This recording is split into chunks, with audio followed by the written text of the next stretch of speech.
Hello and welcome to the fourth in our series of insurance pricing webinars. My name is Stephen Kennedy and I head up insurance pricing at Pearson Ham.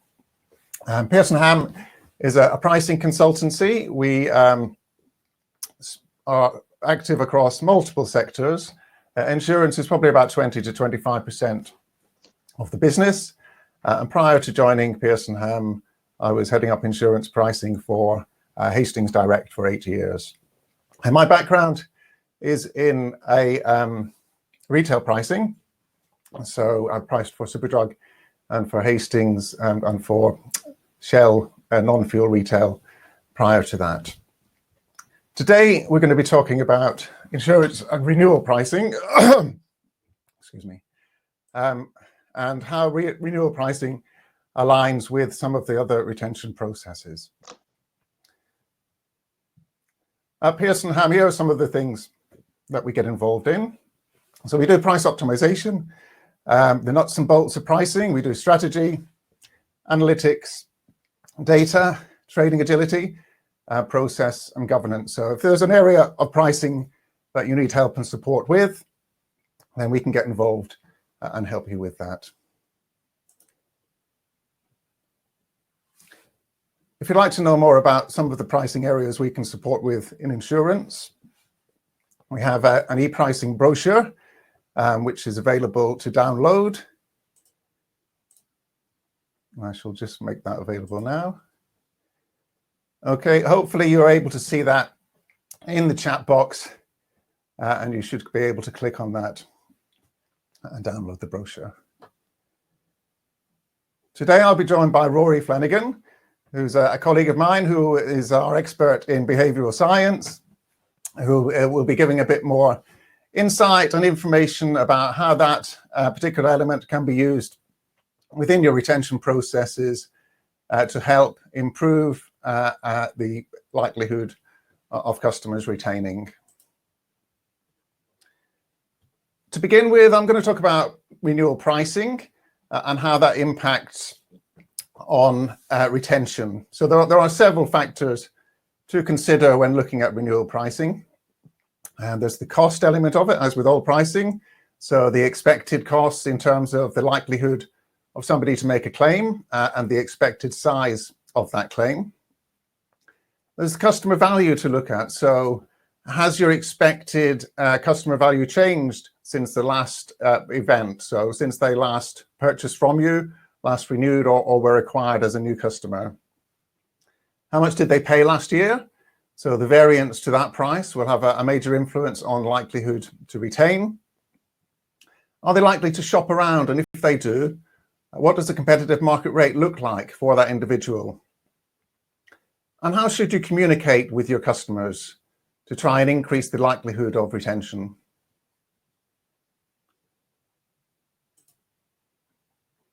Okay, so to begin with, let's look at risk pricing. So pricing in insurance, as with most other industries, it is mostly based on cost. With insurance, this is an estimated cost. So we've got the expected likelihood of somebody to make a claim. And if they do make a claim, how big is that claim going to be? So we've got the kind of frequency and severity calculations that are going on. So you priced this individual last year. Presumably, if you've got your pricing models working well, then you've priced them accurately in terms of risk. If the risk hasn't changed much, they haven't made a claim, the risk profile is essentially the same, then you shouldn't be too far out. However, we need to start considering what may be changing within the market that could impact and change your expectations. And there may be things which might not have had enough time to come through and impact on the models that you have developed and put in place to help predict these outcomes. So there are things currently going on with mileage. So people are being restricted in the number of miles that they can drive because of lockdown and the COVID implications. So somebody who has previously driven 10,000 miles may be much lower risk in terms of their exposure. So it's worth looking at pricing based on those types of factors and having conversations with your customers at point of renewal if you have that contact, if it's not just automated, to be able to try and understand their situation, whether it's changed and whether you may be able to offer them a better price because of the change in circumstances. So the likelihood of making a claim is one area. The cost is the other side of that equation. So in terms of claims costs, there may be impacts on claims inflation that you're expecting to see flowing through. And again, some of these may be fairly new and they may not be coming through in your models as of yet. So you need to start thinking about, well, what is it that's coming up that could impact on the cost of claims when they do come in? So there may be things around supply chain disruptions due to COVID, which are causing prices to increase, or there may be elements such as a no-deal Brexit, which could increase the cost of car parts coming in from Europe. And again, that's going to have an impact on the cost of claims. So you need to be looking at what are the likely changes to what we understand about the customer now. What's coming up next year? Can we anticipate any differences in terms of the frequency, likelihood to make a claim, and the severity, so the cost of those claims when they do come in? Another element to look at is the expected value of the customer. So people's situations change, and it's useful to be able to understand how those have changed since you last priced them. So since they were acquired or since the last renewal. Acquisition pricing is based a lot on trying to predict the value of a customer in terms of the additional products that they might purchase, so the ancillaries and add-ons, how they might pay. So are they going to pay annually? Are they going to pay monthly? And these elements will factor into the value of that individual. There are also differences in terms of likely retention rates.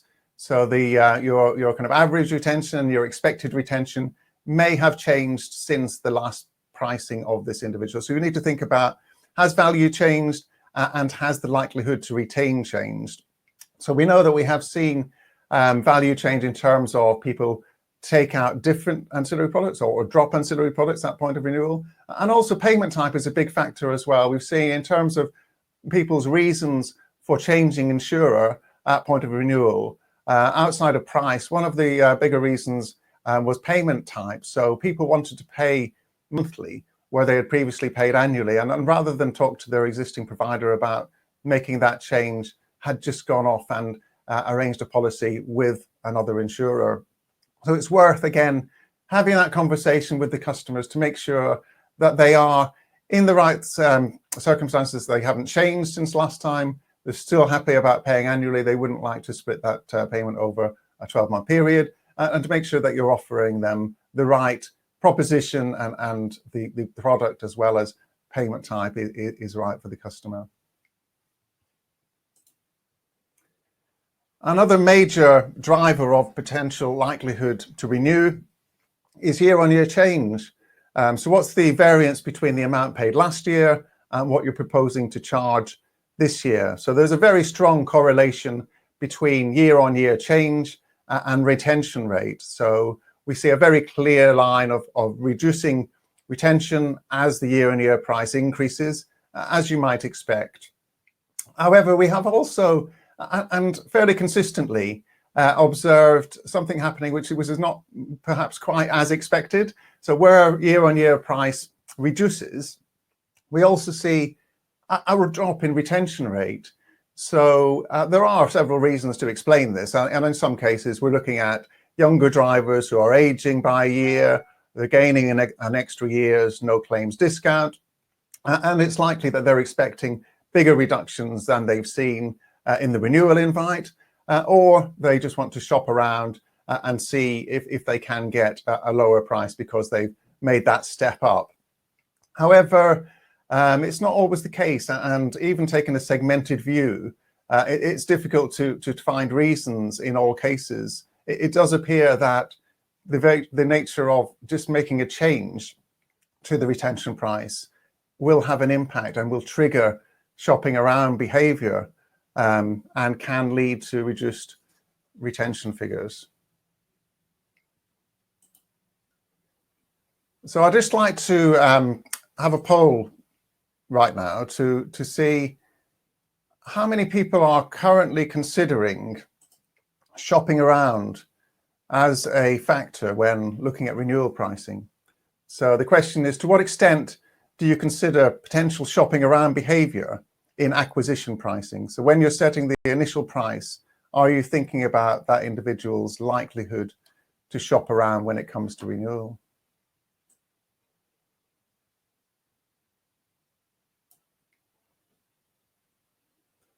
I'll just give it a few moments for everybody to complete the questions.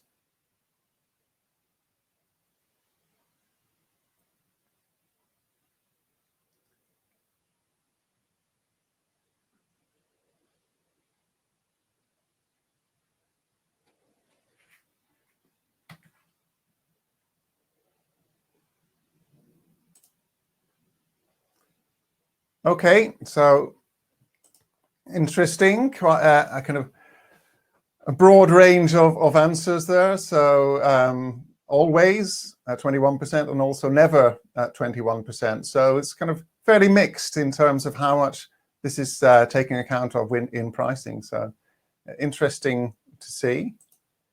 So yeah, as I mentioned, shopping around can be triggered by year-on-year price change. And every customer will have a threshold that they're willing to accept, and that varies by segment and by individual. It's really useful to be able to understand that.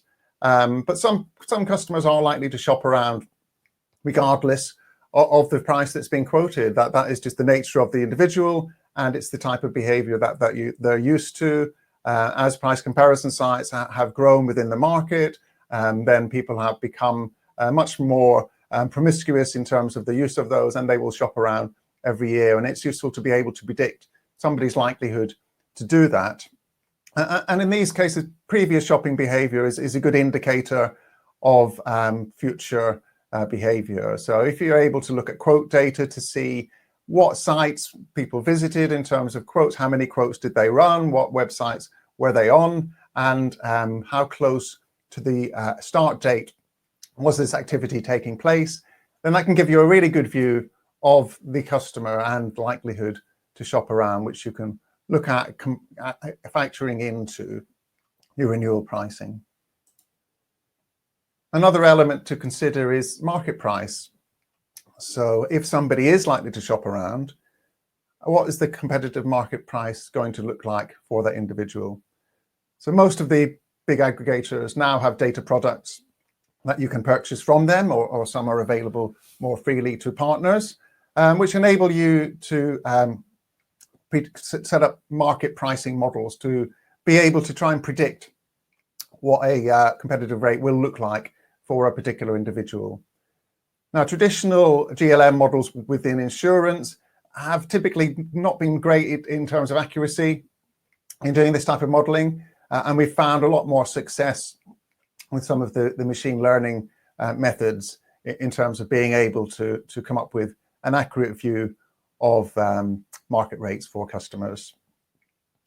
So I think if we can get a view on kind of the year-on-year change and impact on customer retention or likelihood to shop around, the likelihood to shop around inherently within that customer, and the market price. So if they do shop around, what price are they likely to see?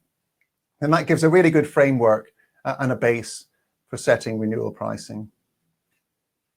I'm now going to hand over to Rory, who will take us through some of his insights on behavioral science.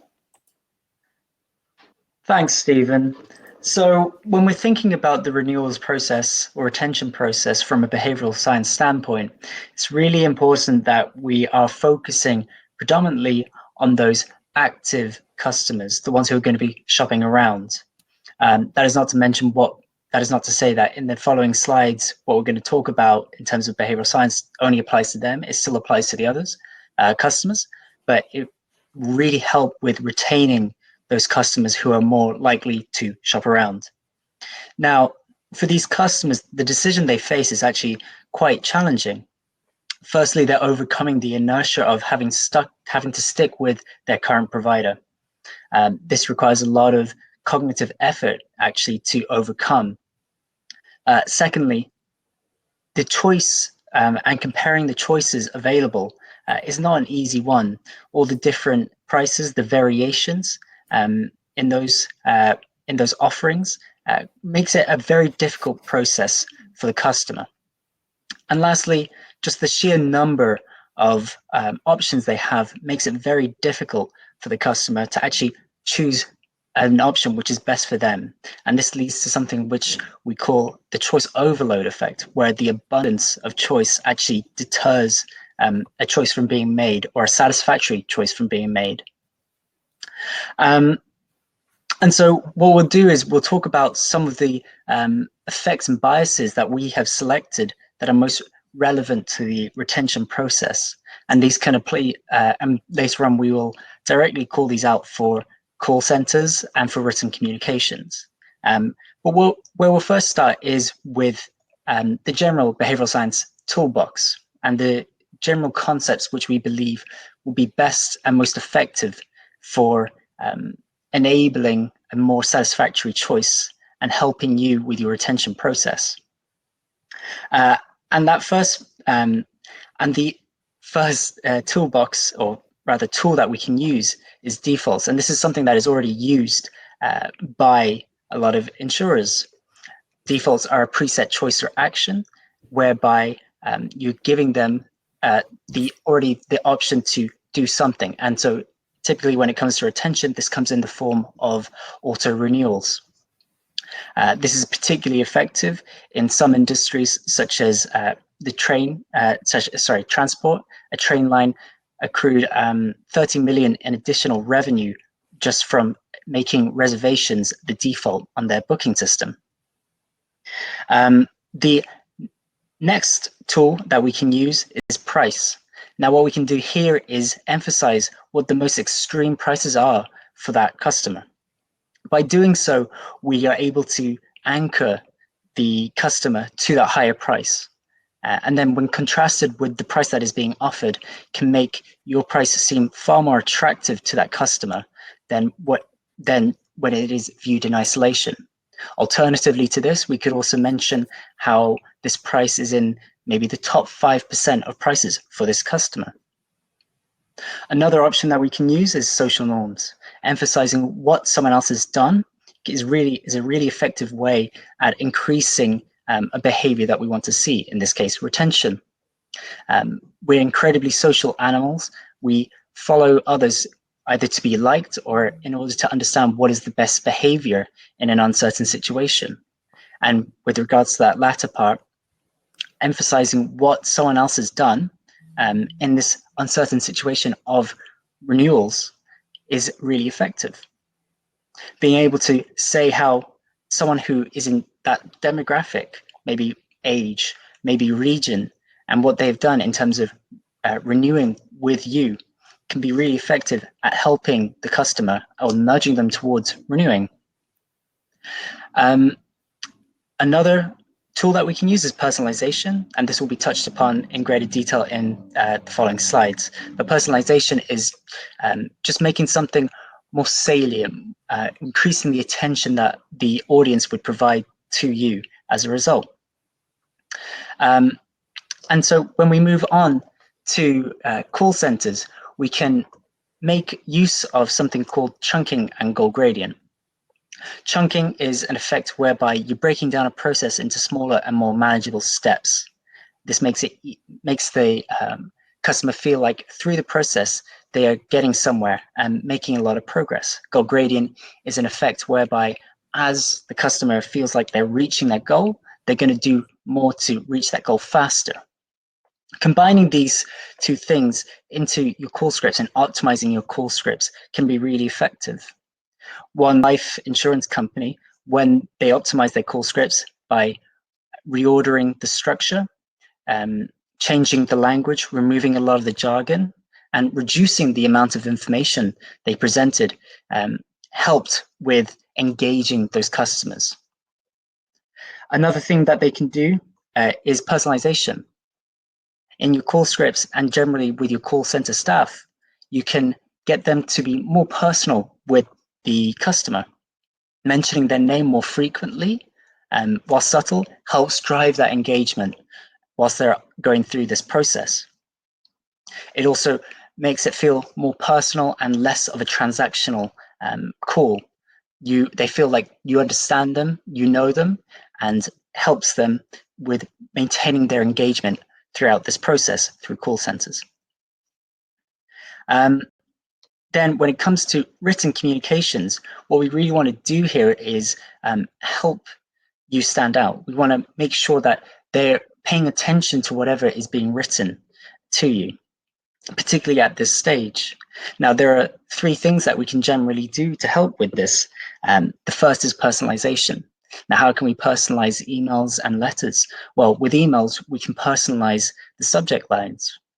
One insurance provider who played around with this found that by personalizing the subject lines, it helped increase the open rates of the letters by 145%. Just doing this very simple thing can help increase the chances of retaining such a customer. The next thing that can be done are action prompts. Action prompts are calls to action for the person. It removes any of the friction barriers that you may have in place. For instance, including a phone number on a letter for the customer to call through to get to the call center can help them just move towards being able to renew faster and easier. When it comes to this process, it's really about removing all of these barriers to make the process as easy for the customer as possible. And lastly, what we can do is salience and framing. Salience is just drawing attention, and framing is whereby you frame a message either in a positive or negative manner. In Canada, in Ontario, for license plates renewals, they toyed around with this, and when they were looking to move customers to an online system, what they found was that making the letters more salient increased the open rates by 26%. However, when they added framing into this, and a positive frame for that matter, the open rates increased now to 42%. And so what you can see here is that by being able to combine a few of these effects, you're really able to effectively increase how many people open your letters and increase your chances of retention. And by helping and using all of these different tools, and these are just to mention a few of the tools in the behavioral science toolkit, you're able to increase your chances of retention, but also you're able to help your customer make a more satisfactory choice, overcoming that choice overload effect and any fatigue they have through making this decision. And lastly, it's just to mention that whilst these are a few of the more applicable effects and biases that we think are the best for when it comes to retention, there are many more. And when it comes to implementing these, it's really important to test these and test how they work in conjunction maybe with others. And I believe now we have a poll. Thank you, Rory. That was really interesting. So some very interesting points there, which you may think about how you might be able to apply some of those within your own retention and renewal processes. I'd just like to take an opportunity now to do another poll and just to get a view on how aligned are your kind of renewal pricing and your overall retention processes.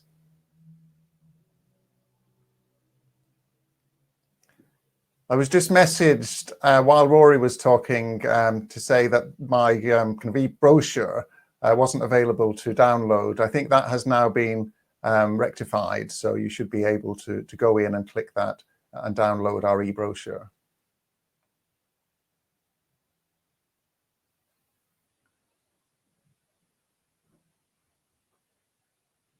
I'll just give it a moment.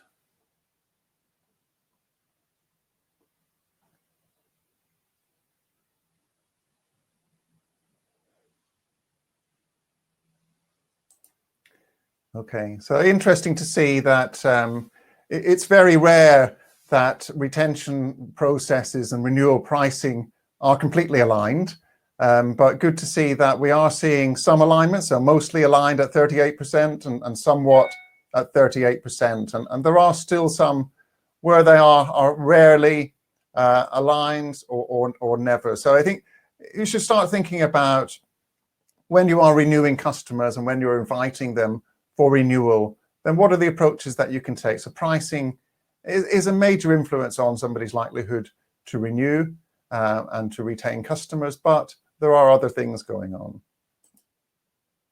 So just to conclude, we've seen that expected costs will play a big part in renewal pricing. So you want to be able to price to cover the cost of that individual. And as those costs may be changing, so the likelihood or the impact and size of the claim that's likely to come through change, and your expectations of those change, then you should be considering that in your pricing.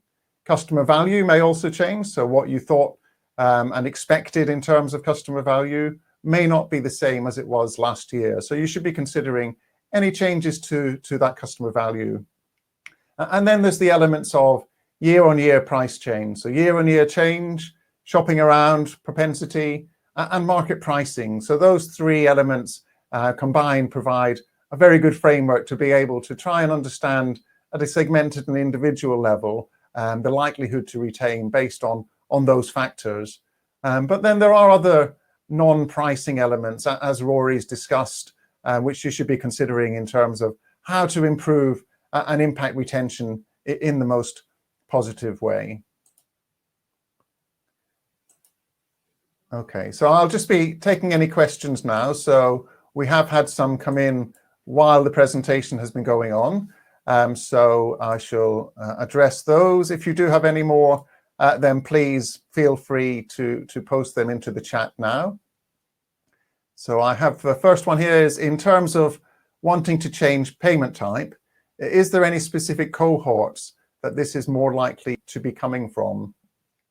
I think the answer to that is no. That's the short answer. I think it is possible for many different types of individuals and cohorts to experience circumstantial change year on year. So what may have been appropriate for them last year may not be necessarily right for them this year. So somebody who could pay annually, circumstances may have changed slightly, and it may be a permanent or a temporary change in circumstances. Something may have come up which has diverted funds elsewhere. So I think in terms of trying to predict it, it's pretty difficult because the cohorts aren't that predictable. But it is something to consider in terms of making sure that you make that offer is available and you are considering the customer's individual circumstances when you're looking at setting the renewal price.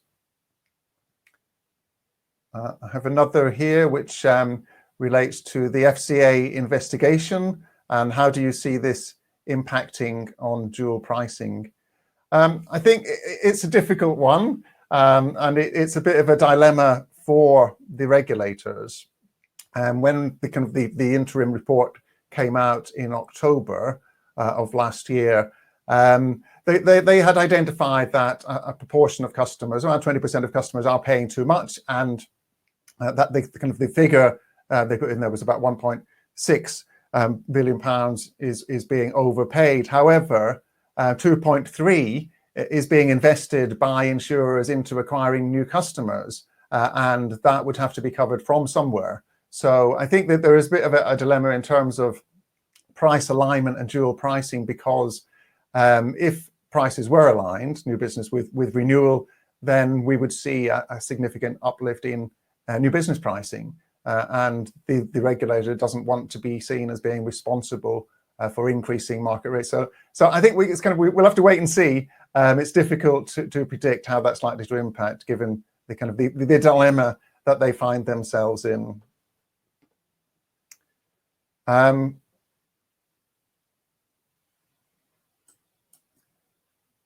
So what are the most common machine learning methods that are used to predict the market price?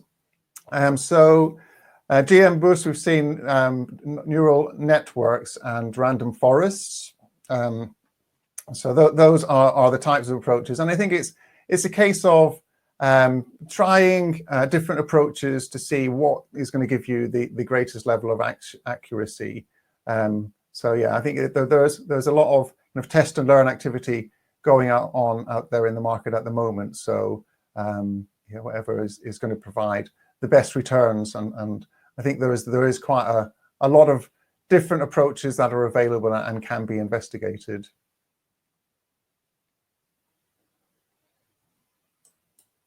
Okay, so we have another here. How would you be able to categorize shopping around behavior at acquisition?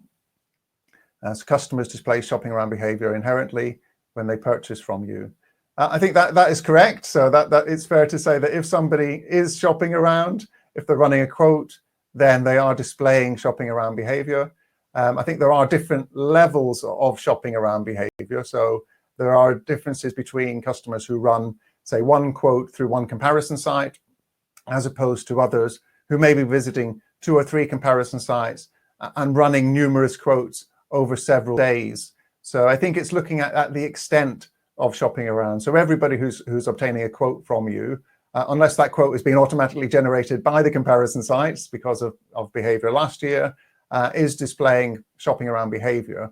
However, it's the level of shopping around. So you'll be able to categorize different levels of shopping around behavior based on the number of quotes that are being generated, the number of sites that are being visited, and the period that quotes are being run over. So is it just one day, or are they coming back on subsequent days and running more quotes? And it's really good to be able to try and use that information to profile and try and anticipate the level of shopping around there. Okay, so I shall draw things to a close there, and look forward to talking next time in 2 weeks, when we'll be discussing how to use data better. In the meantime, if you have any questions or would like to discuss any pricing needs that you might have, then please feel free to contact me. My email address is on the screen now, and I'll be happy to answer any questions and have a follow-up conversation with you about that. So, great. Thanks very much. Look forward to seeing you next time. Thanks. Bye. Thank you.